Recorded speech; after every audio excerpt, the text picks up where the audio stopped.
চট্টগ্রাম বিশ্ববিদ্যালয়ের পরিস্থিতি জানাতে যুক্ত হচ্ছে সহকর্মী মাহফুজ শুভ্র।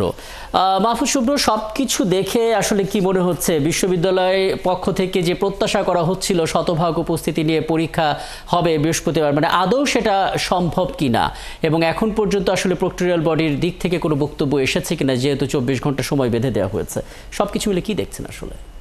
রাকিব, যেমনটি বলছিলেন, চট্টগ্রাম বিশ্ববিদ্যালয়ে গত শনিবার এবং রবিবারে যে সংঘর্ষের ঘটনা ঘটে, সেই সংঘর্ষের ঘটনার কিন্তু প্রায় এক সপ্তাহ পর আজকে কিছুটা হলেও আসলে ক্লাস কার্যক্রম এবং পরীক্ষা কার্যক্রম চালু করেছে। আমরা যদি একটু বলি যে গত বৃহস্পতিবার আমরা দেখেছি যে বিশ্ববিদ্যালয়ের যে শিক্ষার্থীরা তারা কিন্তু কিছু অংশ আসলে ক্লাস কার্যক্রমে এসেছিল, তবে তুলনামূলকভাবে আজকে কিন্তু ক্লাস কার্যক্রমে শিক্ষার্থীরা স্বতঃস্ফূর্তভাবে অংশগ্রহণ করেছে। পাশাপাশি যদি পরীক্ষার কথা বলি, পরীক্ষা কার্যক্রম কিন্তু স্বতঃস্ফূর্তভাবে চলমান ছিল।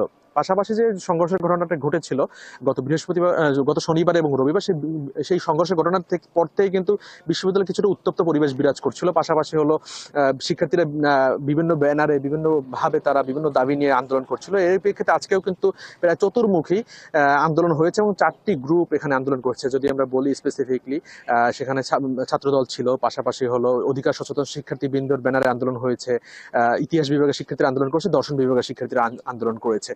তো ছাত্রদল আসলে আন্দোলন করেছে বিগত, তার যদি একটু সূত্র মানে সেই আন্দোলনের যদি একটু কেন্দ্রবিন্দুটা বলি, গত বৃহস্পতিবার স্থানীয়দের সাথে জামাতের একটি বৈঠক ছিল। সেই বৈঠকে জামাতের কিছু নেতৃবৃন্দ বিতর্কিত বক্তব্য দিয়েছে বলে অভিযোগ তুলে তারা প্রশাসনকে লাল কার্ড প্রদর্শন করেছে ছাত্রদল, এবং লাল কার্ড প্রদর্শনের পাশাপাশি কিছু তারা দাবিও জানিয়েছে। সেখানে উল্লেখযোগ্য দাবিটি ছিল প্রক্টোরিয়াল বডির পদত্যাগ এবং অধিকার সচেতন শিক্ষার্থীদের বিরুদ্ধে যে তারা প্রক্টোরিয়াল বডির পদত্যাগ চেয়েছে, কিন্তু প্রক্টোরিয়াল বডির পদত্যাগের যে প্রেক্ষিতে প্রক্টোরিয়াল বডির পক্ষ থেকে কিন্তু এখন পর্যন্ত আসলে তেমন কোনো আমরা ঘোষণা পাইনি। রাকিব, এটাই আসলে আমরা জানতে চাচ্ছিলাম যে প্রক্টোরিয়াল বডি কোনো কিছু বলেছে কিনা। নিশ্চয়ই আপনি তো নজর রাখছেনই, তারা যদি কোনো বক্তব্য বিবৃতি দেয় সেটাও আপনার মাধ্যমে আমরা জানতে পারবো। ধন্যবাদ যুক্ত হওয়ার জন্য।